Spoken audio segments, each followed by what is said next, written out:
আমাদের মৃত্যু কিন্তু অনিবার্য, মানে মৃত্যু আমাদের কিন্তু হবেই। আমরা মৃত্যু থেকে কেউ পলায়ন করতে পারবো না, কখনোই পারেনি কেউ, আমরা কেউই পারবো না। এটা স্পষ্টতই বলা হয়েছে। আহ, আমরা যারা মুসলমান তারাও বিশ্বাস করি, হয়তোবা অন্যান্য ধর্মাবলম্বী যারা আছে তারাও বিশ্বাস করে। এটা স্পষ্ট বলা আছে যে প্রত্যেক প্রাণী মৃত্যুর স্বাদ মানে গ্রহণ করবে। আজ আপনি, কাল আমি, কিংবা আজ আমি, কালকে আপনি, আমরা কিন্তু মৃত্যুবরণ করবই। মানে মৃত্যু কাম্য, মানে মৃত্যু কাম্য, এটা আসবেই। এটাকে প্রতিরোধ করার মতো ক্ষমতা কারোই নেই। কিন্তু আমার মনে হয় যে অপমৃত্যু যেগুলো, সেগুলো কাম্য নয়, মানে সেগুলো আমরা আশা করি না, সেগুলো আমরা কামনা করি না। মানে অপমৃত্যু, এগুলো আসলে মেনে নেওয়া যায় না। বাংলাদেশের পরিপ্রেক্ষিতে এমন এমন ঘটনা ঘটে যেগুলোর আদৌ কোনো সংজ্ঞায়িত করা যায় না, যেগুলোর কোনো ব্যাখ্যা নাই, যেগুলোর কোনো ব্যাখ্যা কেউ দিতেও পারবে না। আপনি ধরুন আজকেই ঢাকা শহরের মেট্রো রেলের নিচ দিয়ে যে যাচ্ছিলেন পথচারী, স্রেফ পথচারী, সে কিন্তু তিনি যাচ্ছিলেন। আসলে ঢাকা শহর অনেকে বলে মৃত্যুপুরী, কথাটা কিন্তু আসলে অনেকটাই সত্য। মৃত্যুপুরী বলবো, আমি 1 বছর ছিলাম সেখানে, এবং এখন যেটা ঘটেছে, যে জ্যাম লাগলে আমিও কিন্তু ওই পথ দিয়ে হেঁটে যাই। যে পথে মৃত্যুবরণ করেছে, আপনিও কিন্তু ওই পথ দিয়ে হেঁটে যাই। আপনি চিন্তা করুন, এটা কিন্তু আমার মাথায় পড়তে পারতো, বা আরেকজনের বা আপনার মাথায় পড়তে পারে।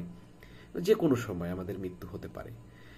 বাংলাদেশের মানে এই এই এই পরিস্থিতি এসে দাঁড়িয়েছে যে বর্তমানে স্বাভাবিক মৃত্যুর তুলনায় অস্বাভাবিক মৃত্যুই বেশি হচ্ছে। মানে মৃত্যু স্বাভাবিক, কিন্তু অপমৃত্যু বেশি হচ্ছে। এইটা একটু উদ্বেগজনক একটা বিষয়। আর আরেকটা বিষয় হচ্ছে যে দেখেন, যে এই কিছু কিছু ঘটনা আসলে সংজ্ঞায়িত করা যায় না, যেগুলো দায় আসলে এড়াতে পারে না। মানে সমাজ, দেশ, বা কোনো কোনো রাষ্ট্রযন্ত্র এটার দায় কিন্তু কখনো এড়াতে পারে না। আরেকটি ঘটনা আমাকে গভীরভাবে ব্যথিত করেছে আজকে, আর সেটা হচ্ছে যে আমার বিশ্ববিদ্যালয়ের সমাজবিজ্ঞান বিভাগের একজন মেয়ে শিক্ষার্থী, উনি আমাদের সুইমিং পুলে গেছেন মুন্নুজান হল থেকে। সুইমিং পুলে যেয়ে সাঁতার না জানার জন্য সে মৃত্যুবরণ করেছে যতটুকু জানলাম।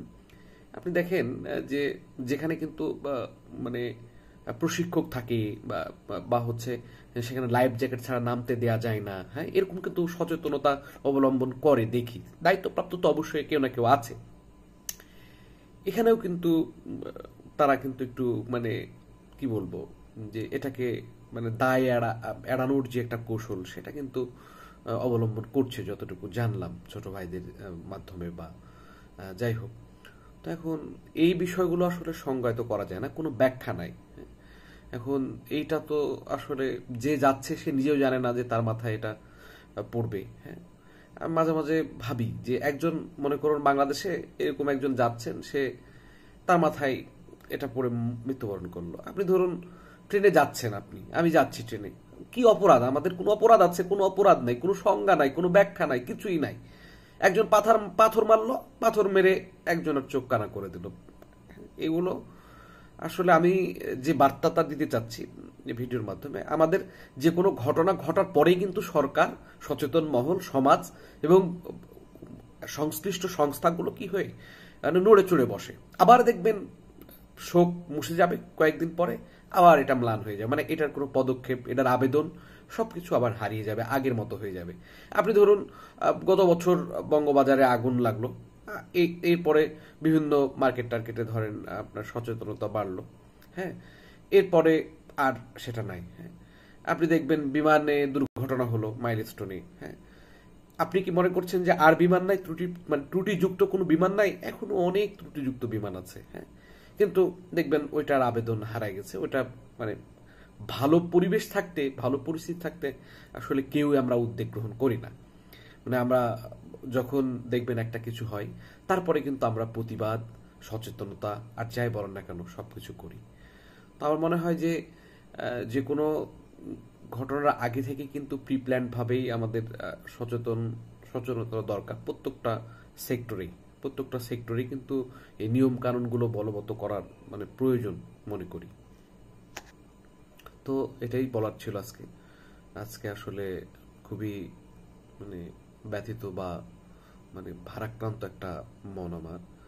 যে আমি ওই ছোট বোনটার কথা শুনলাম যে বিশ্ববিদ্যালয়ে উনি